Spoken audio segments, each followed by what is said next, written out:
Music producers. In this video, I'm going to talk about how imposter syndrome is hindering you. But when you let go of self-doubt, your creativity just flourishes. So keep watching and learn how you can reach the next level in your music. All right, so let's get into it. What is imposter syndrome? Imposter syndrome is basically a fear of being seen and not measuring up, even though your talent and your work clearly shows otherwise. So this can show up as constantly delaying your work, feeling like everybody else is more legit than you, or constantly telling yourself that you're not ready. And your work and your talent shows otherwise, but because of imposter syndrome, you don't trust it. So as music producers and musicians, there's 4 key mistakes that we make from imposter syndrome. One is constantly comparing yourselves to others. 2 is projecting your insecurities onto your listeners and your audience. 3 is trying to preempt criticism. And the 4th one is just avoiding the journey altogether so you don't actually get started on anything. So when we make these mistakes, here's what's actually happening. Comparing yourself to everybody else is only just making you feel small unnecessarily. Projecting your insecurities onto your audience is not aware of the same things that you're thinking about as an insecurity. So they end up being denied the benefit of hearing your music over something that they're not even thinking about. Then we go to the constant tweaking and adjusting and revising that we do as producers, trying to mess with that snare one more time. We're trying to tweak that hi-hat one more time. What we're actually doing is like we're trying to get ahead of criticism. But what happens is, one, the work is delayed. We do all this tweaking and fixing that never goes anywhere, or it ruins the work. Like the initial spark and the excitement and the inspiration that was felt in the music is now gone because we've tweaked it away or we fixed it until it's broken. And then there's the times that we just avoid the journey, that beat tape or that mix that we knew we should have put out a long time ago. We just never get around to putting it out because we're avoiding the journey in the process of putting out the work. But that robs us of all the lessons that are learned by going through that process. So here's the thing about each of these mistakes. One, comparing yourself to others is always flawed because you don't know what your hero has been through. The producers and musicians that we look up to as legendary, we haven't seen their string of failures and everything that they had to go through to get to where they are. We don't know what their insecurities are. We don't see that part.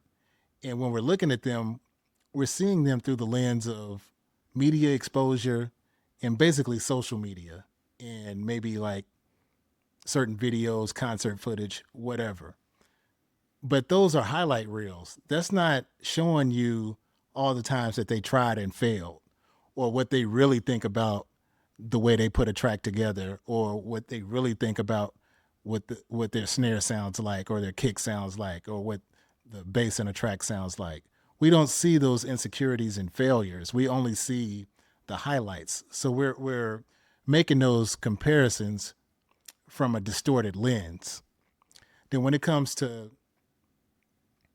projecting our insecurities into our audience, and these two things kind of go together because just like we don't see our heroes' insecurities and failures, our audience doesn't see those things in us. And we do them a disservice when we project that into how they're viewing our work. They're not thinking about all the times that you failed at whatever it is you're trying to do musically or how you really feel about something that you do musically. Like, say, for instance, I'm a bass player. That's what I do. I lay bass tracks for producers and artists and that sort of thing. But when I make my own tracks, I have to play keys. I'm not a great keyboard player. And it would be a little bit foolish for me to make a track and let somebody else hear it. And because I feel insecure about my keyboard playing, I just assume that they're judging my keyboard playing. On average, people that hear your stuff, they're just vibing to it. If it's dope, they're just rocking with it. They're not listening to a detail like how well you played the keys technically. Did you get the fingering right? Did you voice the chords right? Did you do this or that right? That's just your own insecurity as the producer, but you can't project that onto the person listening, especially if it leads you to hold back the work and keep it from being heard because you're insecure about something that you think people might be judging you on. Because, like I said, they're not. Just like you're not judging your heroes on their insecurities. People aren't judging you on yours. That's just in your head.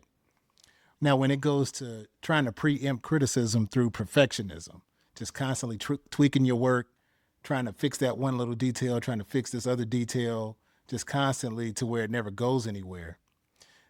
You have to get comfortable with the fact that there's basically going to be three reactions to your music, no matter what you do. Some people are going to love it. Some people are going to be indifferent, meaning they're not going to care about your music. And some people just won't like your music. And all three are cool. It's all part of it. So there's no need in trying to tweak the work to where nobody can criticize it, because somebody's always going to find something negative to say about your work if they want to. And that's fine. You have to be confident enough in your own work to where you know it's good, or if there's something on there that you want to work on and keep advancing, that's for you to decide. But you can't avoid criticism by trying to make everything perfect. Then on the flip side of the constant tweaking and trying to preempt criticism coin is the attitude of, well, I'm just going to avoid the journey. I'm just not going to do it. I'm just not going to get started. I'm just not going to put this project out. I'm just not going to let anybody hear this beat. I'm not going to let the artist check out this track that I worked on. Avoiding the journey.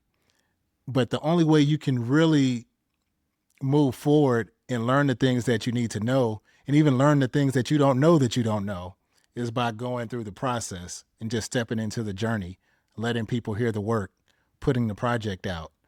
And that exposes the things that you can work on to improve the next time around, which actually moves you closer to a more perfect project. If you want to have a perfect project, the only way to get there is by going through the process and making mistakes and accepting those mistakes and learning from them. Okay, so how do we overcome imposter syndrome?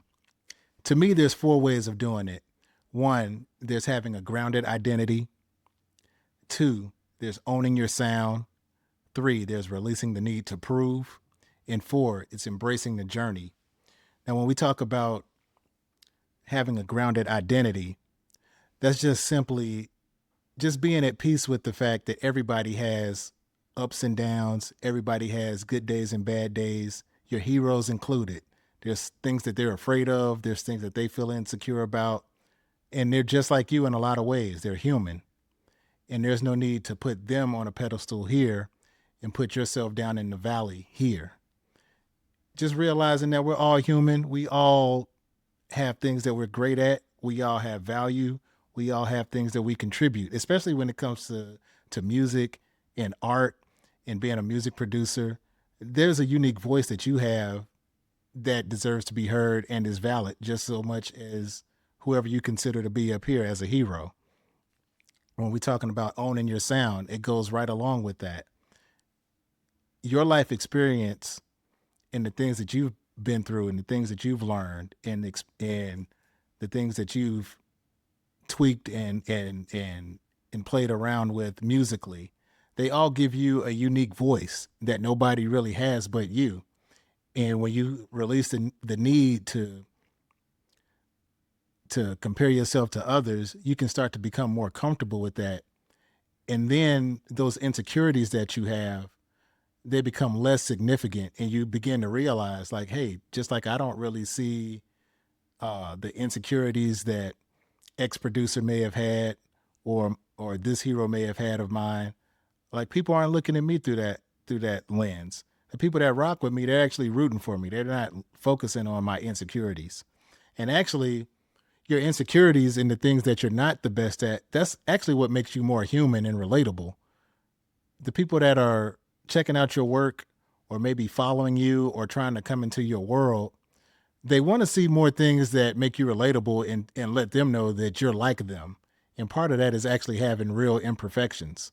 So when you realize that, just owning your sound, own your insecurities, own those things, that kind of lets you be a little bit more free to just be at ease with your sound without having to make it something else to be good enough. And that goes right along with trying to preempt criticism.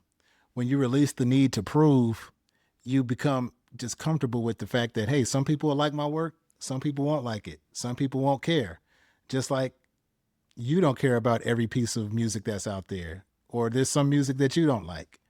But if you notice, the people that put that work out there, they've overcome that fear and that imposter syndrome where, well, I'm just going to take this work and avoid putting it out there because such and such a person may not like it.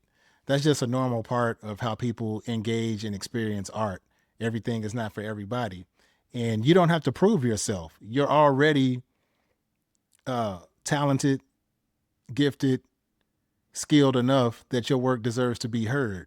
Even if you're early in your career or journey of making music, the more that you do it and the more you release the need to prove, the better you're going to become, because that frees you up to just become consistent with working on it and releasing it and letting people hear it, being able to take in feedback from a grounded place and apply it if you feel like it needs to be applied.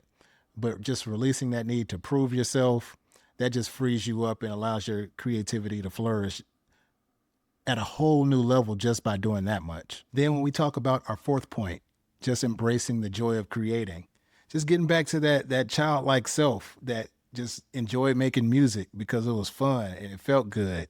There's no need to like prove something to somebody or feel so self-important that if I don't make this just right and it's not perfect, there's this huge consequence that's going to come about because I didn't make this perfect piece of music.